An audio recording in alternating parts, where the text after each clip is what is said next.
हमारे यहाँ एक कहावत है, कढ़ी पकौड़ा बेसन की, रास्ता पकड़ो टेशन की। जो आश्रम होता है, महात्मा जहाँ पर रहते हैं, वहाँ प्रत्येक जो द्वादशी तिथि को कढ़ी बनना तय रहता है। ठाकुर जी को भोग लगाया जाता है कढ़ी चावल की, और चावल से जो एकादशी तिथि का व्रत होता है उसका पारण होता है। तो इसीलिए जो द्वादशी तिथि आती है उसमें कढ़ी पकौड़ा जो है बनाया जाता है। और इसी संदर्भ में महात्माओं को कहना रहता है कि जैसे एकादशी का व्रत होता है, तो एकादशी के व्रत को महात्मा लोग एक ही जगह में रह करके एकादशी व्रत करते हैं, ठाकुर जी की सेवा पूजा करते हैं, और फिर द्वादशी को पारायण करके फिर कहीं यात्रा करना हो तो यात्रा करते हैं। तो इसी संदर्भ में कहा जाता है, कढ़ी पकौड़ा बेसन की, रास्ता पकड़ो टेशन की।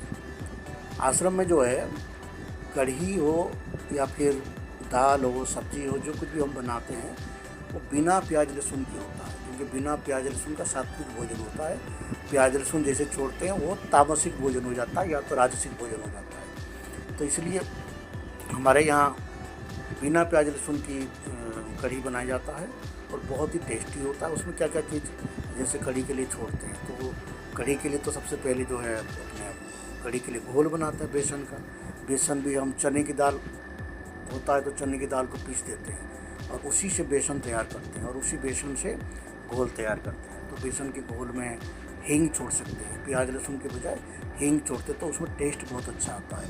और फिर हींग की तड़का भी लगाते हैं।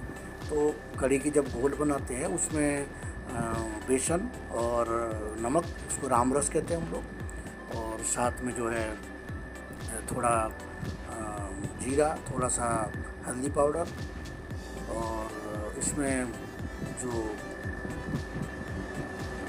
मेथी की दाना की तड़का लगाया जाता है, क्योंकि मेथी की दाना से कढ़ी की खुशबू बहुत अच्छा आता है। कढ़ी की तड़का हम बाद में लगाते हैं या तो पहले भी लगा सकते हैं। तो बाद में जब लगाते हैं तो पहले कढ़ी को हल्का सा तेल छोड़ करके उसको एक बार हल्का सा तड़का मार देंगे शुरुआत में ही, और उसको फिर चलाइए। उसमें मेथी की तड़का पहले से ही मार देंगे तो मेथी जब उबाल आएगा कढ़ी पर तो उसमें मेथी बहुत अच्छे से पक जाएगा, उसकी रस बहुत अच्छा आ जाएगा, तेज पत्ता की रस बहुत मिक्स हो जाएगा। और जब कढ़ी बन के बिल्कुल लगभग तैयार हो जाए तब जा कर के उसमें जो कढ़ी पत्ता, हींग, जीरा, थोड़ा सा साबुत धनिया और थोड़ा सा अजवाइन, क्योंकि अजवाइन से क्या होता है भोजन में पाचन क्रिया बढ़ जाती है। और साथ में जो लाल मिर्ची, साबुत मिर्ची, उसको तेल में छोड़ करके उसको तड़का मारते हैं। और तड़का लगाने के बाद फिर कढ़ी, जो पका हुआ कढ़ी है, कम से कम कढ़ी 45 मिनट, आधा घंटा पकना चाहिए, वो आपकी आँच के ऊपर डिपेंड करता है। और उसके बाद उसको तड़का लगाइए। तो बिना प्याज लहसुन की भी कढ़ी जो है बहुत स्वादिष्ट बनता है और उसका ठाकुर जी को भोग लगाया जाता है। उसी तरह अन्य जो सब्जियां हैं वो भी, जैसे हम जीमीकंद बना रहे हैं, जीमीकंद में टमाटर की पेस्ट बना लीजिए और उसमें घी की तड़का छोड़ करके जीमीकंद को कुकर में बनाए तो जल्दी पक जाता है।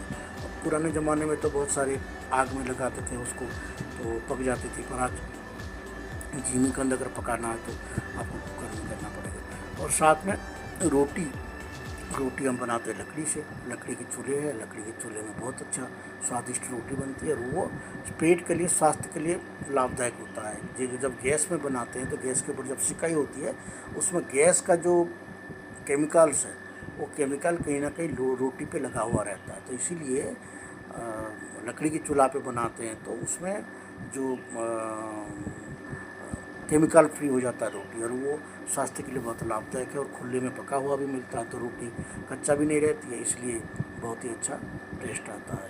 तो उसके बाद आपको कढ़ी में पकौड़ी अगर आप बना रहे हैं तो पकौड़ी को बढ़िया से बना लीजिए पकौड़ी, और उसको जो है कढ़ी के अंत में कढ़ी में उसको मिक्स कर दिए और थोड़ा उबालते जाइए जैसे ही